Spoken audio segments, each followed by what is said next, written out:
Slickback. No, nigga, I'm a pimp named Slickback. Pimp named Slickback. Pimp named Slickback. Nigga, are you deaf? I'm a pimp named Slick.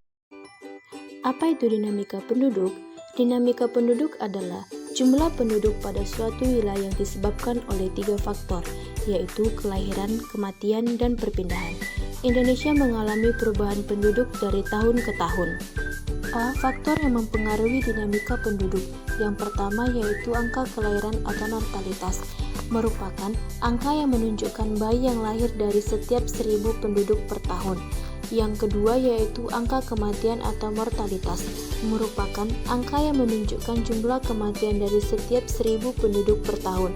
Dan yang ketiga yaitu perpindahan penduduk atau migrasi, merupakan suatu perpindahan penduduk dari suatu wilayah ke wilayah lain. Yang B yaitu piramida penduduk. Terdapat 3 piramida penduduk. Yang pertama yaitu piramida penduduk muda atau ekspansif. Yang kedua yaitu piramida penduduk dewasa atau stasioner. Yang ketiga yaitu piramida penduduk tua atau konstruktif. Piramida penduduk muda. Piramida penduduk muda menggambarkan pertumbuhan penduduk pada suatu wilayah tertentu di mana angka kelahiran tinggi dan angka kematian rendah, sehingga wilayah tersebut mengalami pertumbuhan penduduk yang cepat. Contohnya adalah negara yang sedang berkembang seperti Indonesia, Malaysia, Filipina, dan India. Piramida penduduk dewasa. Piramida ini menggambarkan pertumbuhan penduduk yang seimbang antar angka kelahiran dan angka kematian. Jenis piramida ini dapat ditemukan di negara maju seperti Amerika Serikat dan Inggris. Piramida penduduk tua. Piramida ini menggambarkan pertumbuhan penduduk di suatu wilayah yang mana angka kelahiran mengalami penurunan dengan tingkat kematian yang rendah. Contohnya yaitu negara Jerman.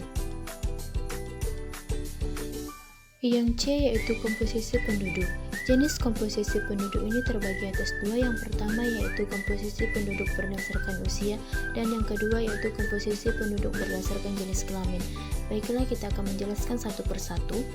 Yang pertama yaitu komposisi penduduk berdasarkan usia.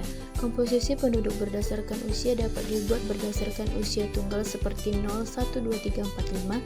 Selain itu juga dapat dibuat berdasarkan interval dengan usia tertentu seperti 0 sampai 5 tahun, 6 sampai 12 tahun, dan 13 sampai 14 tahun. Yang kedua yaitu komposisi penduduk berdasarkan jenis kelamin. Komposisi penduduk berdasarkan jenis kelamin ini digunakan untuk menghitung perbandingan jenis kelamin atau sex ratio. Perbandingan ini akan digunakan dalam memperkirakan untuk memperdayakan penduduk sebagai sumber daya manusia sesuai dengan karakternya. Yang D yaitu pertumbuhan dan kualitas penduduk. Pertumbuhan penduduk adalah keseimbangan dinamis antar kekuatan yang menambah dan kekuatan yang mengurangi jumlah penduduk. Yang kedua yaitu bagaimana bentuk keberagaman masyarakat Indonesia.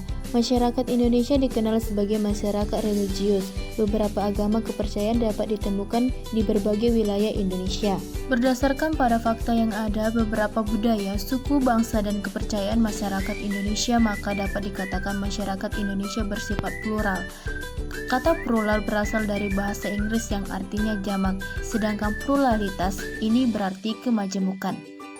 Multikultural berasal dari kata multi yang berarti banyak atau melebihi dari 2, dan kultural artinya kebudayaan. Jadi masyarakat multikultural adalah masyarakat yang memiliki lebih dari 2 kebudayaan. Yang A perbedaan agama, yang B perbedaan budaya, C perbedaan suku bangsa, D perbedaan pekerjaan, E manfaat keberagaman. Baiklah, di sini kita akan menjelaskan salah satunya yaitu tentang perbedaan suku bangsa. Bangsa Indonesia memiliki lebih dari 300 kelompok etnis atau suku bangsa. Salah satunya suku Jawa. Suku Jawa adalah kelompok suku terbesar di Indonesia dengan jumlah mencapai 41% dari total populasi. Yang ketiga yaitu bagaimana proses mobilitas sosial di Indonesia. Mobilitas sosial adalah perpindahan posisi seseorang atau sekelompok orang dari lapisan satu ke lapisan yang lain.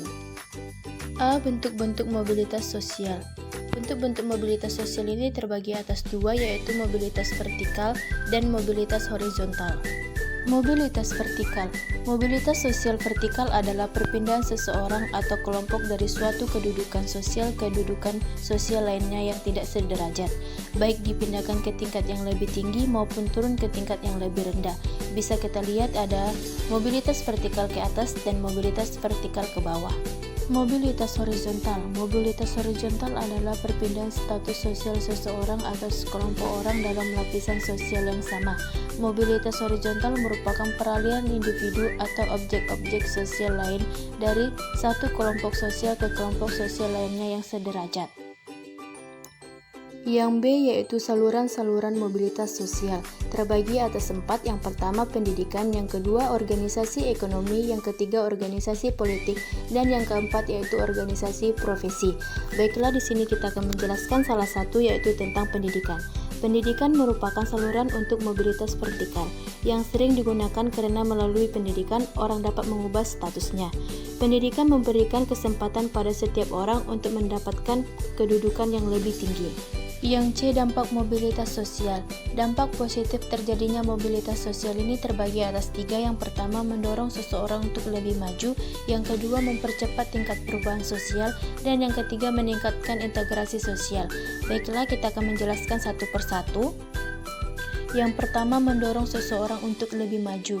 Terbukanya kesempatan untuk pindah dari strata ke strata yang lebih menimbulkan motivasi yang lebih tinggi pada diri seseorang untuk maju dalam berpartisipasi agar memperoleh status yang lebih tinggi. Yang kedua yaitu mempercepat tingkat perubahan sosial. Mobilitas sosial akan lebih mempercepat tingkat perubahan sosial masyarakat ke arah yang lebih baik. Contohnya Indonesia yang sedang mengalami perubahan dari masyarakat agraris ke masyarakat industri. Yang ketiga yaitu meningkatkan integrasi sosial. Terjadinya mobilitas sosial dalam suatu masyarakat dapat meningkatkan integrasi sosial.